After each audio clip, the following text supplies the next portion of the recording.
Hi guys, today I want to talk to you about the nervous system. This is my third attempt to try to videotape.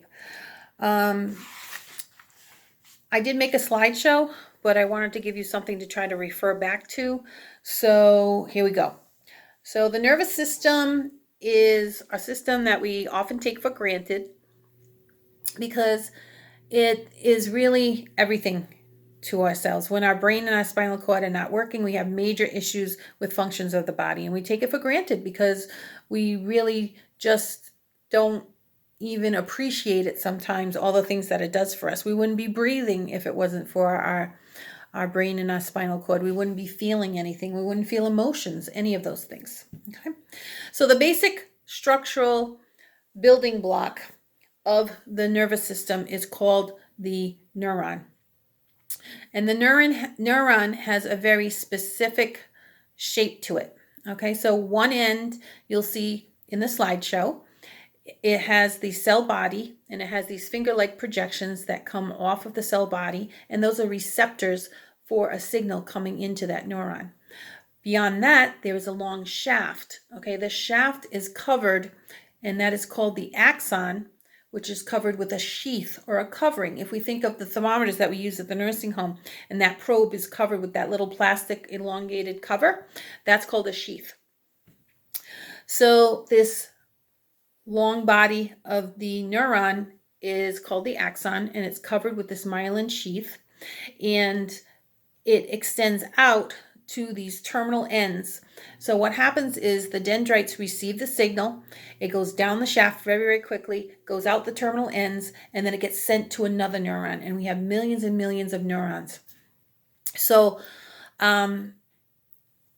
between each nerve cell or neuron, there's a small tiny space called a synapse, and a synapse is another word for a space. And these signals are being sent over quickly, millions of times during the day throughout our body.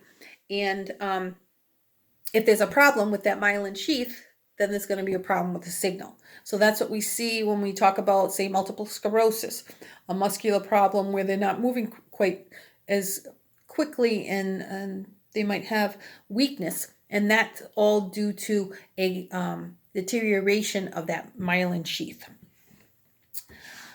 So we have afferent nerves, A-F-F-E-R-E-N-T, and those nerves are taking the signals. So like if I'm touching this table right now, I can feel that because my afferent nerves have sent that sensation back up to the brain, and then the brain says, oh, she's been touching something, and then the efferent nerves are sending them back down, and I actually feel the feeling in my fingers. Okay. So that's where we're at with nerves. We have the central nervous system, which is composed of the brain and spinal cord. And then we also have the peripheral, or the PNS nervous system. The PNS system is comprised of the somatic nerves. So those are the ones that carry the messages between the brain and the spinal cord. And then we also have the autonomic nervous system. The autonomic nervous system is composed of the sympathetic and the parasympathetic system. The sympathetic system is the system that is stimulated when we have a stressor on our body. So say we fall down and we break our leg, or we see our child going into a dangerous situation. Okay, we have that flight or fright response.